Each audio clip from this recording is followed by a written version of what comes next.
Ok, então pessoal, dando início a mais um vídeo de exercícios de medicina legal. Esse é o nosso segundo vídeo dos exercícios. E um recado que eu deixo a vocês é que vocês possam continuar nesse estudo, porque nós veremos questões inéditas, nós veremos ainda exercícios de assuntos dos quais nós ainda não falamos, e nós daremos explicação durante os exercícios. E essa questão número 13 é um exemplo dela. A reação do luminol é positiva por causa da presença de letra A, saliva, letra B, esperma, letra C, hemoglobina, letra D, digitais e letra E, pólvora. Uma questão que nós não vimos, está ligada mais à área de criminalística, mas é uma questão interessante porque nós não vimos nada a respeito do assunto. Mas quem acompanhou o caso da Isabela Nardoni, aquela menina que foi lançada pela janela, percebeu que é uma palavra que estava sempre citada nos telejornais, é o luminol. Luminol para detectar a presença do sangue. E o sangue nós temos aqui a opção de hemoglobina, a letra C. Então, resposta correta, letra C. Por eliminação, por exclusão, nós acertaríamos essa questão. Número 14. É sinal de certeza de estupro. Letra A. Lesões na vulva. Letra B. Lesões de defesa. Letra C.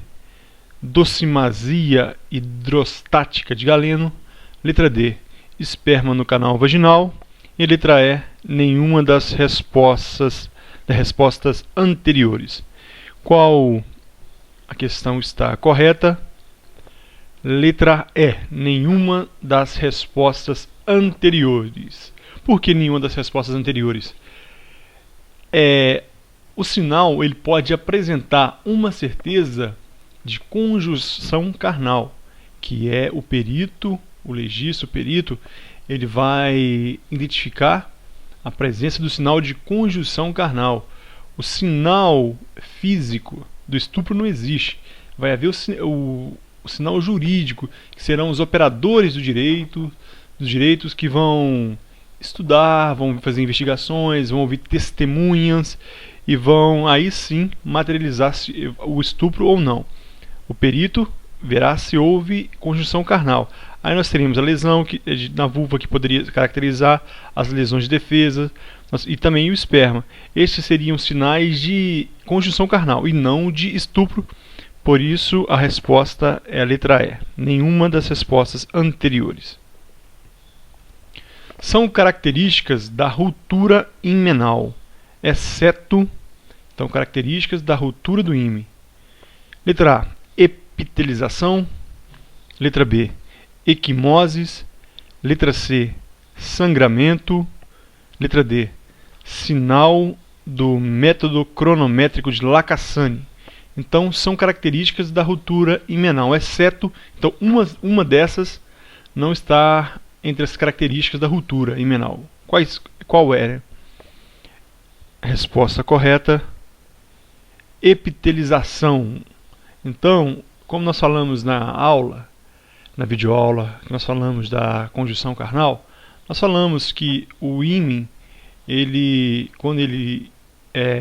a diferença da ruptura para os entalhes.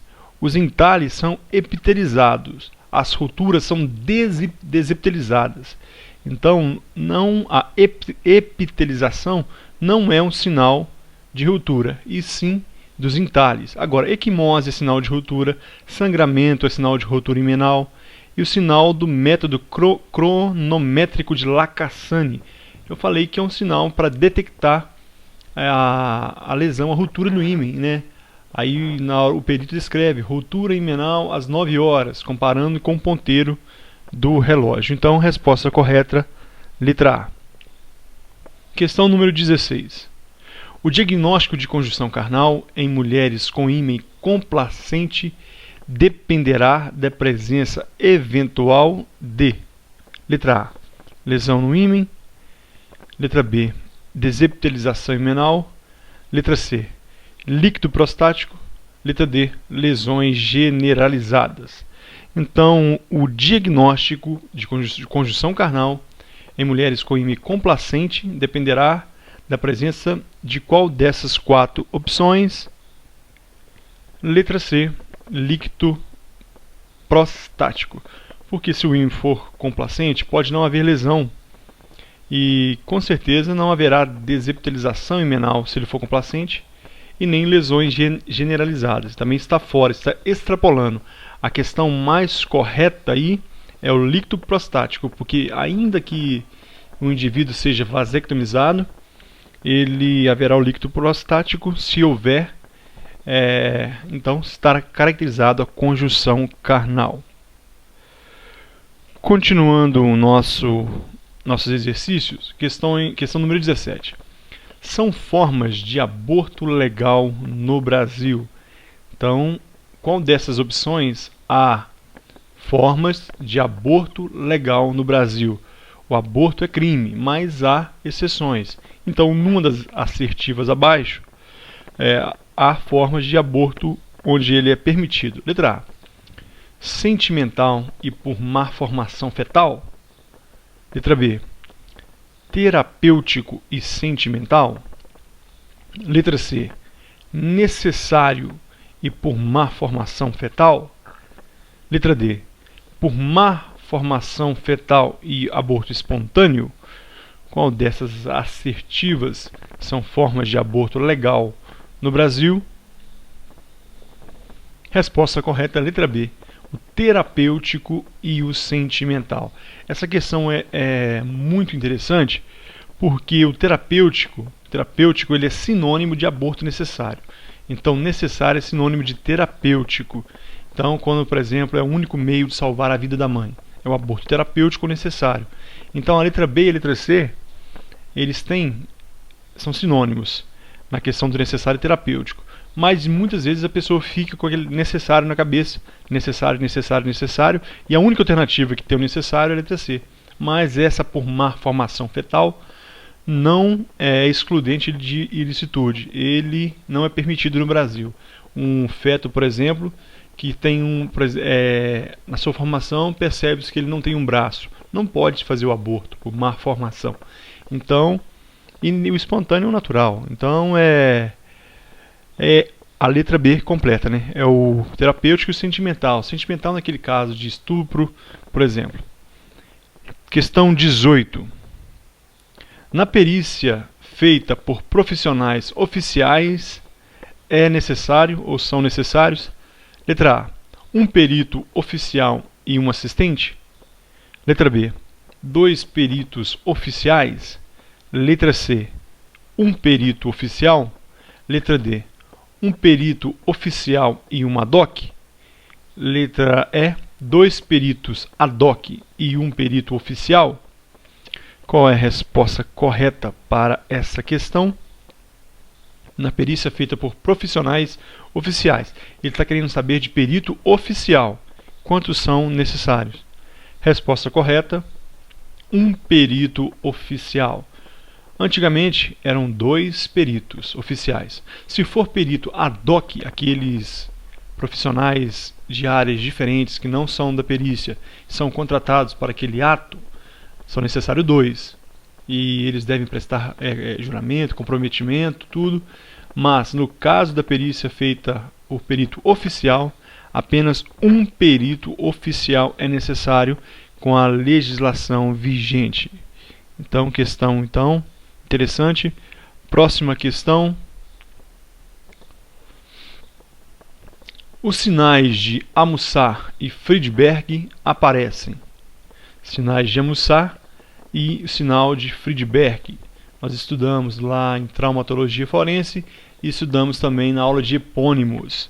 Com certeza são epônimos importantes que cairão na nossa prova. Esses 2 sinais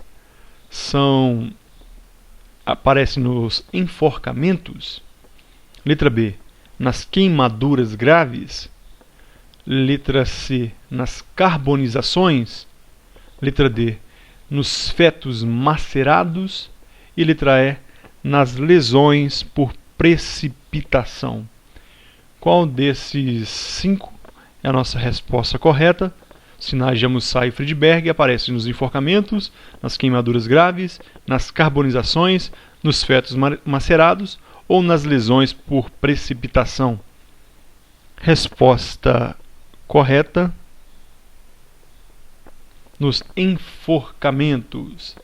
Lembram que eu falei na aula de epônimos que o sinal de Amussar, né, lá na carótida, na carótida, na íntima da carótida, Amussar, e enquanto Friedberg era na parte externa. Então,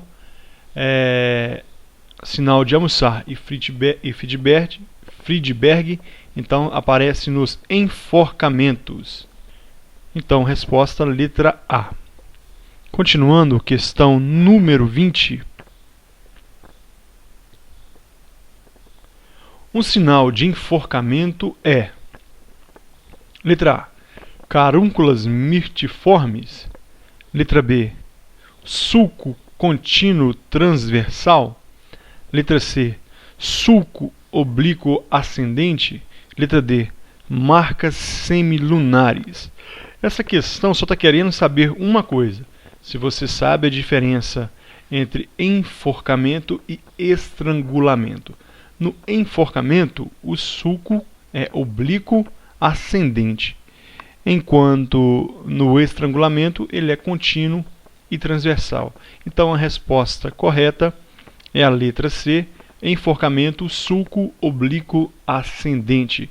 Esse é um sinal de enforcamento. Carúnculas mirtiformes aqueles depois após múltiplos partos antigos. Marcas semilunares é o sinal de França, no caso da esganadura. Então, resposta no questão 20, número 3. Continuando, essa é facílima, né? Manchas de Pautalf surgem, letra A, nos carbonizados, letra B, nos intoxicados, letra C, nos afogados e letra D, nos submetidos ao jogo do Atlético. Isso aqui eu não resisti, né, gente? Tive que fazer. Porque quando você é submetido a assistir o jogo do Atlético, você fica com uma mancha, você se suja por dentro. Então, vê aquela coisa horrível. Então, a letra D não é, né? É uma outra mancha que você vai guardar por resto da vida se você assistir aquela coisa, o jogo do Atlético. Mas a resposta correta é letra C, dos afogados. Mancha de Pautalf é a mancha dos afogados. Questão número 22. Essa aí é estilo CESP, né? Nos tiros a queima-roupa ou curta distância, é obrigatória a presença da orla de tatuagem. Essa é uma questão nos vídeos mais antigos. Nos primeiros vídeos nós fizemos, nós falamos os tipos de tiro: tiro a curta distância, tiro a longa distância, tiro encostado. Uma questão muito importante para a prova, que vale a pena rever se você estiver com dúvida. Nos tiros a queima-roupa ou a curta distância, é obrigatória a presença da orla de tatuagem. Certo ou errado? Questão pegajosa, capciosa. A resposta é errada.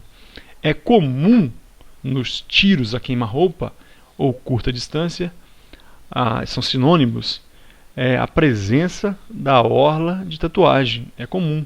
Sai aquela pólvora incombusta e produz aquela zona de tatuagem em volta da orla de enxugo ali, escoriação.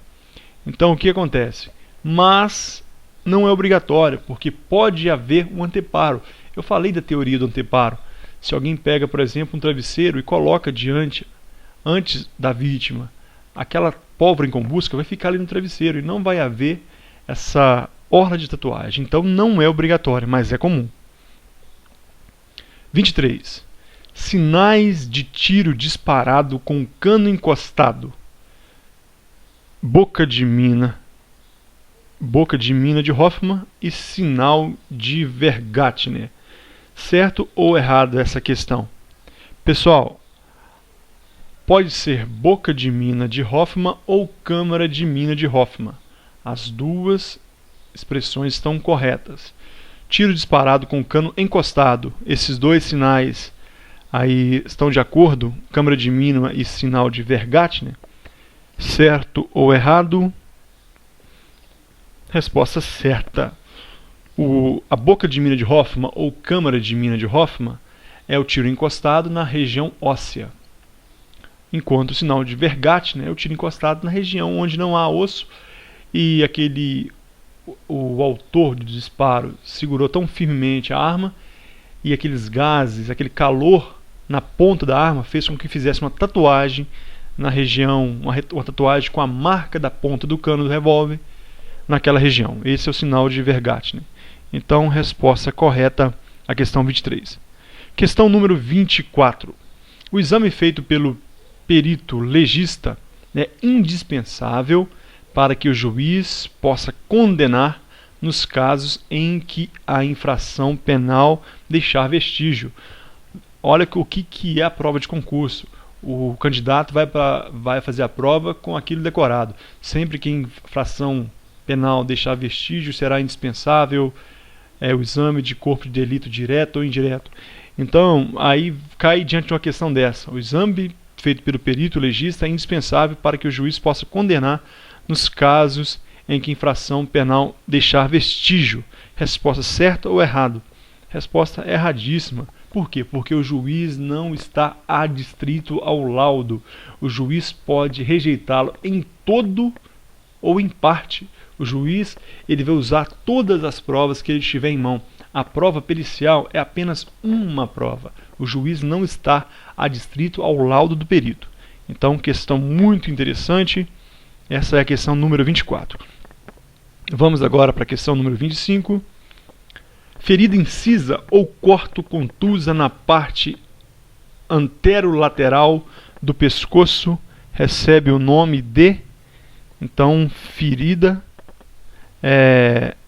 incisa ou corto-contusa na parte anterolateral do pescoço recebe o nome de esgorjamento, degolamento, transfixação, decapitação. Nós já falamos sobre essas lesões, nós classificamos para a nossa aula como outras lesões, né?